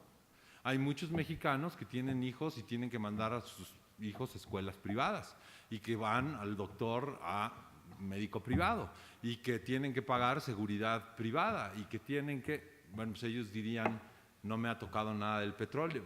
No es que el petróleo se haya ido, no es que se haya esfumado, no es que se haya metido en la bolsa de los políticos. Por supuesto que ha habido construcción de puertos, de infraestructura, de hospitales, etcétera. Eso no quiere decir que el petróleo es de todos los mexicanos o que ha beneficiado a todos los mexicanos. Ahora, yo lo que estoy proponiendo es: démosle oportunidad a quienes son dueños de ese petróleo de opinar qué es lo que se hace con ese petróleo.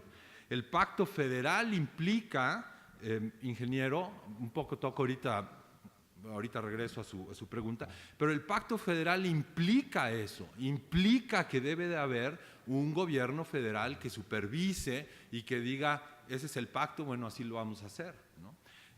Eso es lo que estoy diciendo. Yo creo que no tendríamos por qué decir que el petróleo es de todos los mexicanos. Eso es un engaño, me parece que es un engaño y no habría por qué decirlo. Hay que decirlo como es. No todos se benefician del petróleo, igual que no todos se benefician de la industria turística de Cancún o de la minería en Sonora o de las maderas preciosas de Campeche, ¿no? Ahí no decimos nada de eso, pero sí hablamos del petróleo porque son muchísimos recursos que ya desgraciadamente ya no van a ser muchos en el futuro. El 136 constitucional, sí, por supuesto, que establece que esta Constitución no perderá su fuerza y vigor aún en el caso de una revuelta armada. Pero con mucho gusto después te doy la bibliografía para que tú puedas ver cómo la Corte interpreta ese artículo para decir precisamente que la Constitución puede ver interrumpida su vigencia. Y por eso es que permite un constituyente en 1917. Es decir, no es que la Corte lo permite, pero así lo sanciona, ¿no? Entonces, esa lectura que tú estás haciendo, el 136, es solo una de las lecturas posibles, ¿no? Hay otra lectura posible. Mi opinión es que si hoy decimos que va a haber un constituyente, eso no se va a poder. Es decir, va a haber cuestionamientos muy fuertes a la legitimidad de ese constituyente. Pero bueno, finalmente, la descentralización administrativa es una cosa. O sea, decir que la Secretaría de Cultura vaya a Tlaxcala y la Secretaría de Marina vaya a Tamaulipas o no sé dónde es la propuesta, esa es una cosa. Otra cosa no es la descentralización administrativa, sino la descentralización del poder. Y eso es de lo que estoy hablando aquí. Es decir, tener un delegado político en cada estado, ¿no? Un modelo casi porfiriano, ¿no? Es decir, yo voy a tener un representante en cada estado y voy a desaparecer todas las delegaciones que hay en los estados, etcétera. Eso es una concentración del poder, eso es una centralización del poder, mientras se puede dar una descentralización administrativa. Son dos cosas diferentes. Ahora, yo no estoy en favor de una ni de otra, ¿eh? O sea, ni creas que estoy criticando aquí al presidente electo, que estoy diciendo que el presidente electo va a tener problemas. Yo digo, hay dos modelos. ¿Qué modelo es el que queremos? Yo creo que sí podemos preguntarle a la gente en 3 años que toca, ¿no? Preguntarle a la gente otra vez si estamos conformes con la centralización del poder. Si la mayoría de los mexicanos están de acuerdo con esta centralización, ahora sí voy a las respuestas, ingeniero, entonces eso es lo que hay que tener. Ahora, ¿realmente cuánto poder es bueno centralizar?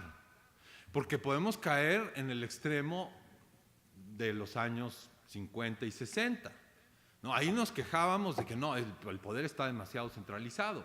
Entonces, sí puede haber una demanda hoy, lo entiendo perfectamente bien, una demanda de decir los gobiernos locales no han servido, no me han servido, y yo quiero un poder que tenga la capacidad de controlar esos gobiernos locales.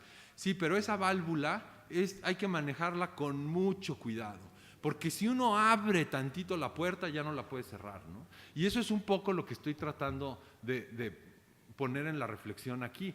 ¿Qué mecanismos podemos generar para poder mantener nosotros el control de esa válvula y no caer en un centralismo de poder, no en un centralismo administrativo, en un centralismo de poder cada vez más pronunciado? No necesitamos las dos cosas.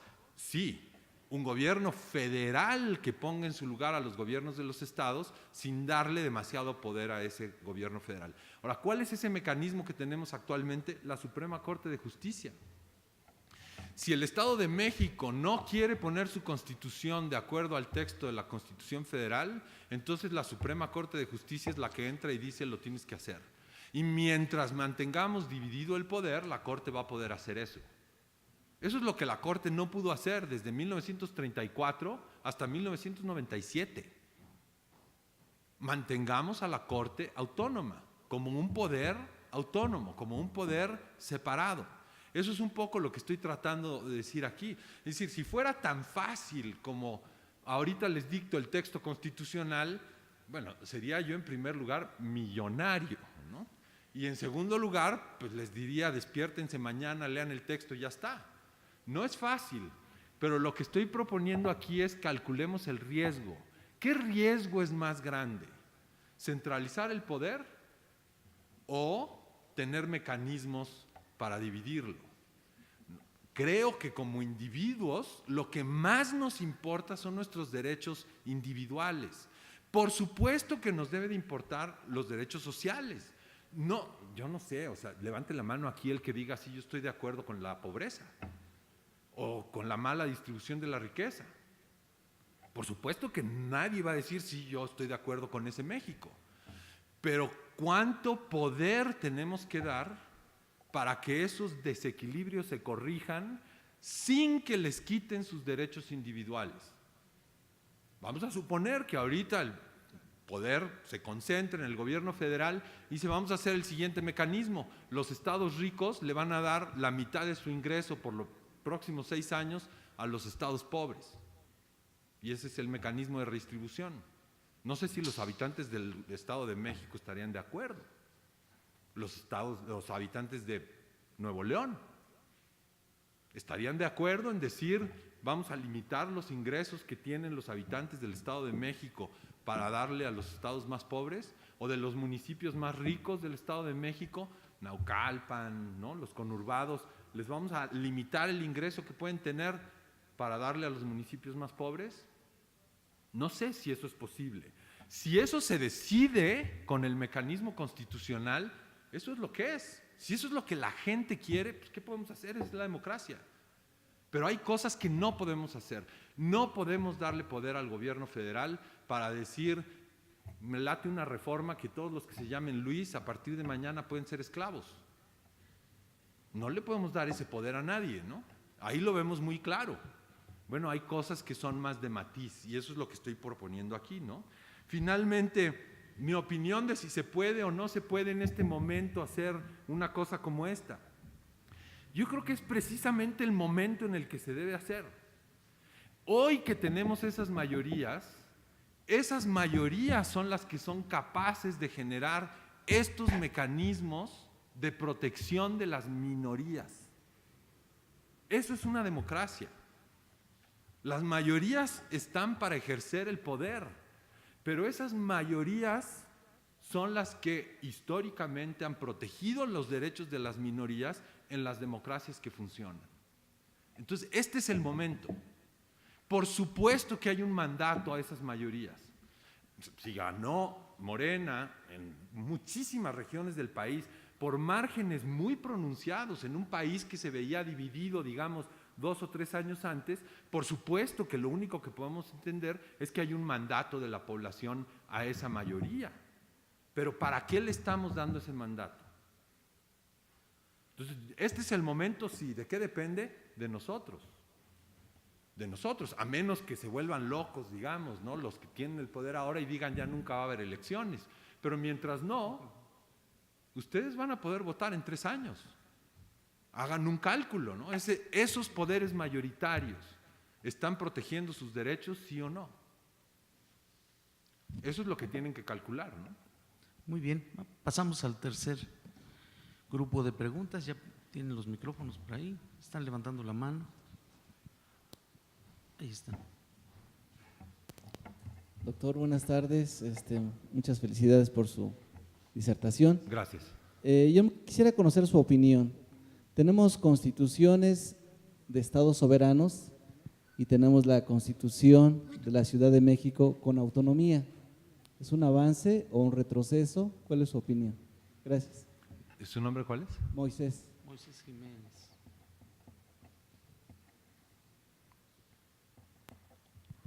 Bueno, muy buenas tardes, doctor Victorino. Gracias por la invitación. Doctor Luis, enhorabuena, felicidades por la conferencia. Gracias. Manuel Pérez Velázquez, del municipio de Tezoyuca, licenciado en Derecho, licenciado en Ciencias Políticas, su servidor. La pregunta muy en lo particular es la siguiente. En próximos días va a haber nuevamente el segundo ensayo de una consulta popular. Derivado de la experiencia de la primera y lo que usted ha argumentado aquí, quisiera pedir su opinión al respecto. ¿Ha usted determinado que en algunos estados de la República, estados que tienen esa situación del petróleo en lo particular, pues podría ser una cuestión muy particular la riqueza del petróleo? ¿Cree usted que conforme al artículo 35 constitucional, párrafo octavo, que son los derechos del ciudadano mexicano, que habla de la figura de la consulta popular, y este ejercicio que se ha llevado a cabo por ahora el nuevo gobierno que está en horas por entrar con este señor presidente electo, cree usted que sea un medio, un elemento o una herramienta en la cual también se pueda expresar esa ciudadanía, esa soberanía que conforme a la Constitución emana del pueblo para llevar a cabo esas situaciones que en lo particular ha dicho usted aquí son necesarias para distribuir la riqueza, para llevar a cabo cuestiones de reforma constitucional, porque si lo vemos así, en los temas que estamos viendo ahorita en la consulta, son temas diversos, ¿verdad? Pero temas medulares como el que usted comenta, ¿cuál sería su opinión en este instrumento? Ahorita la Constitución determina eso en el artículo 35, pero con esta situación ahorita podría ser reformada en unas cuantas horas al respecto, pero sí me gustaría su opinión, si esto prevaleciera, si pudiera ser un instrumento, un medio adecuado para llevar a cabo esas modificaciones que usted comenta. Gracias. ¿Alguien más? Si no, pasaríamos a las respuestas. Bueno, pues pasamos. Muy bien. Mi opinión sobre la situación política de la Ciudad de México. Moisés.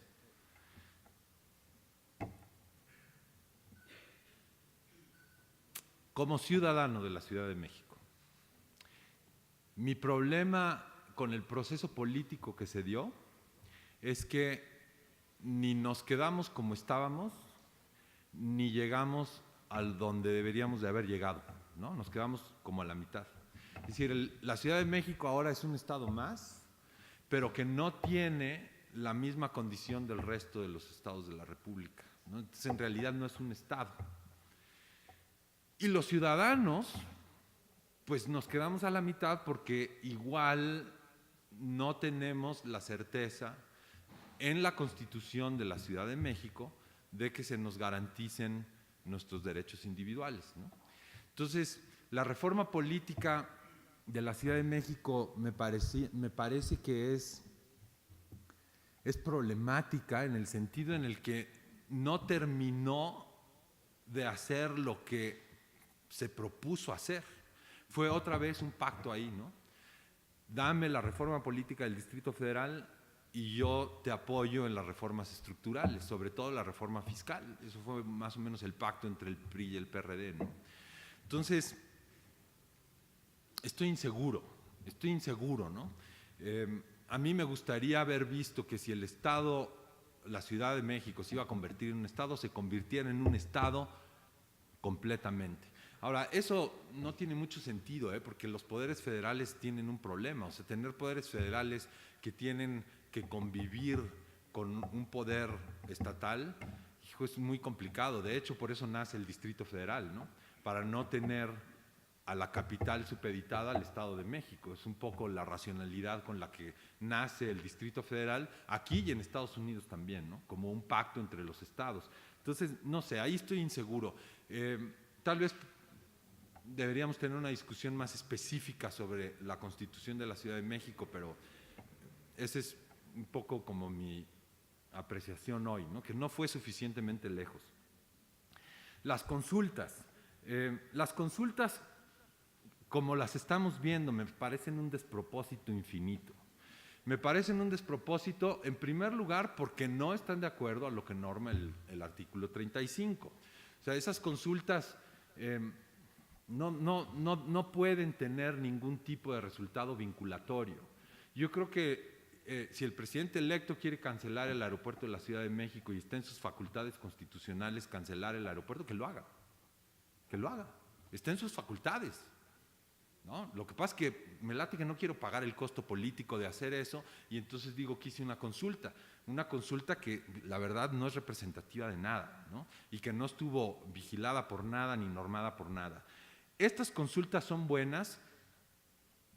Sí, ahora déjame calificar. ¿Cuándo son buenas? Una, cuando verdaderamente cumplen con una normativa. Es decir, cuando tú tienes una normativa bien establecida para hacer estas consultas. ¿Cuántos ciudadanos pueden votar? ¿Cuántos ciudadanos deben votar para que la consulta efectivamente se vuelva vinculatoria? ¿Cómo debe ser el proceso? ¿Quién debe vigilarlo? Etcétera, ¿no? Es decir, hacer a un lado a la autoridad electoral para estas consultas, ahora me parece un poco un despropósito, porque pues, si poca confianza tenemos en el INE, pues menos en una consulta que está hecha no a todos los mexicanos, no en igualdad de circunstancias, etcétera. Ahora, una vez que tú tienes esas condiciones y que institucionalmente tú normas las consultas, solo pueden ser buenas cuando tú decides que efectivamente la soberanía directa puede puentear, digamos, a la soberanía del sistema representativo. Si tú estableces las consultas como un mecanismo, digamos, de a diario para consultar, el sistema representativo no tiene ningún sentido.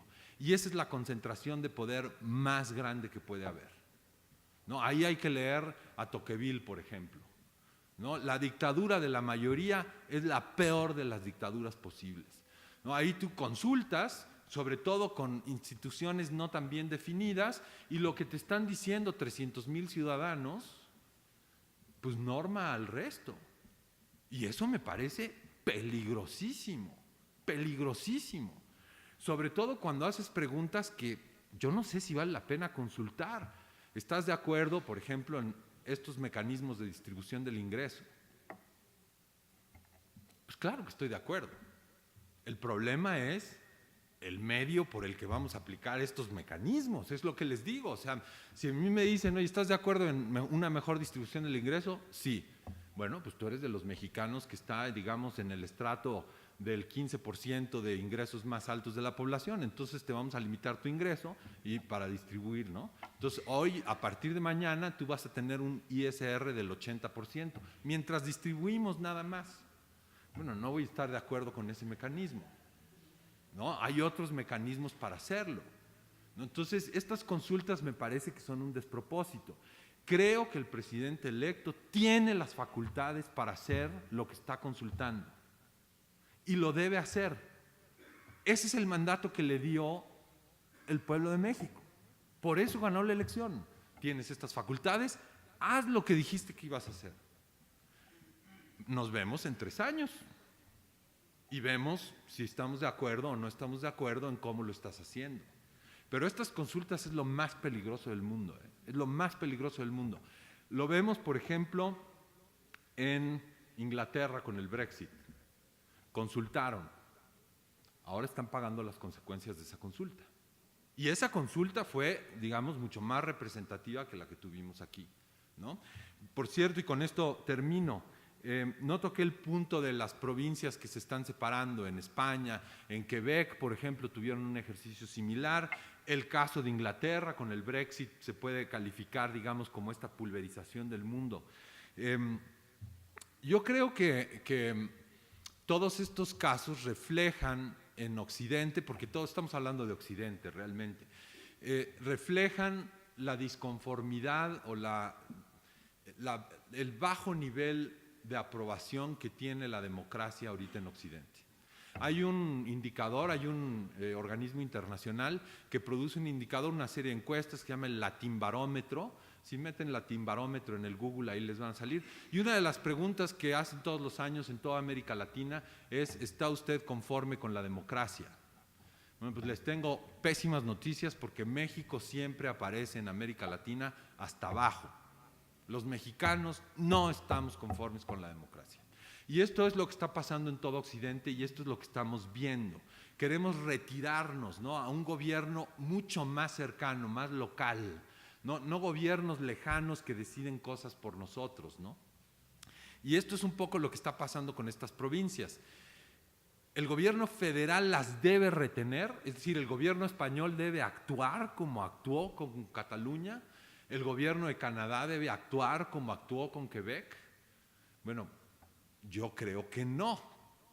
Yo creo que mencionabas al rey. El conflicto de Cataluña no es con el rey. Si el rey en ese momento hubiera salido con un discurso como el que debió de haber salido, de conciliación, de españolidad, digamos, hubiera ganado legitimidad la monarquía, ¿no? El rey actual, pues no se parece al rey que pactó la transición, ¿verdad? Entonces, ahí vemos la diferencia en España. Yo creo que es muy peligroso, por ejemplo, consultar ahora, ¿no? Vamos a hacer una consulta a ver si en Nuevo León se quieren quedar o no se quieren quedar, y pues con 200,000 habitantes en la zona urbana o conurbada de Monterrey, pues se separa Nuevo León. Eso es muy peligroso. Ahora, tenemos que hacer una democracia funcional.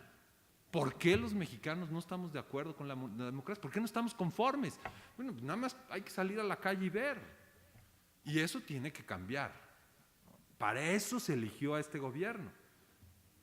Con esto termino. Nada más les pido, no le den un cheque en blanco. Si le dan un cheque en blanco al gobierno, el gobierno va a actuar como gobierno con cheque en blanco. Así actúan todos los gobiernos. Si ustedes no lo limitan, nadie lo va a limitar. Muchas gracias.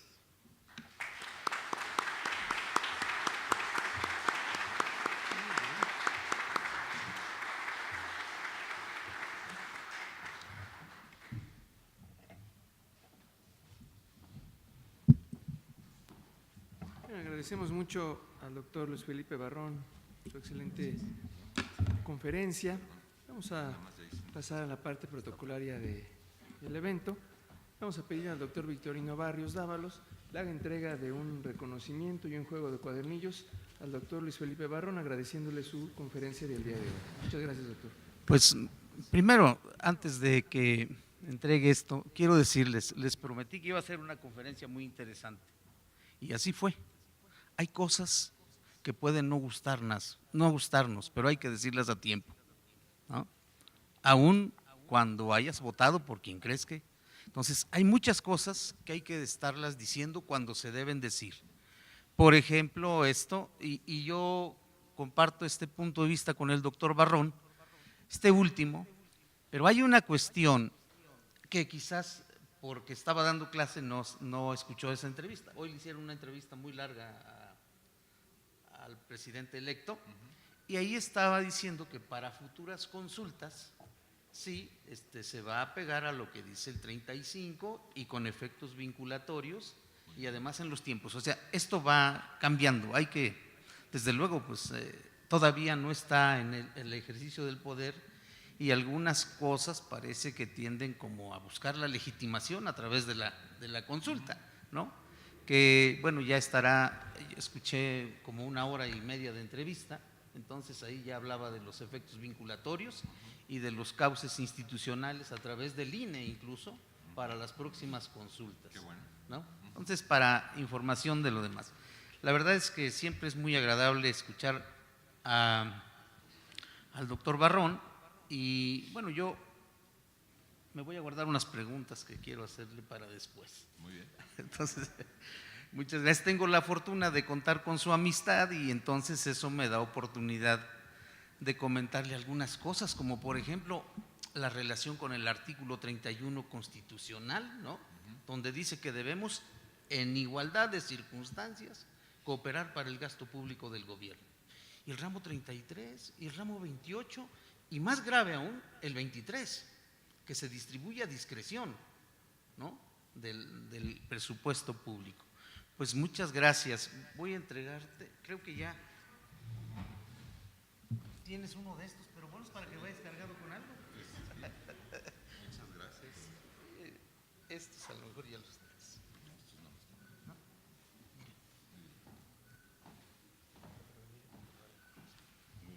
Pues sí, la foto, están esperando la foto.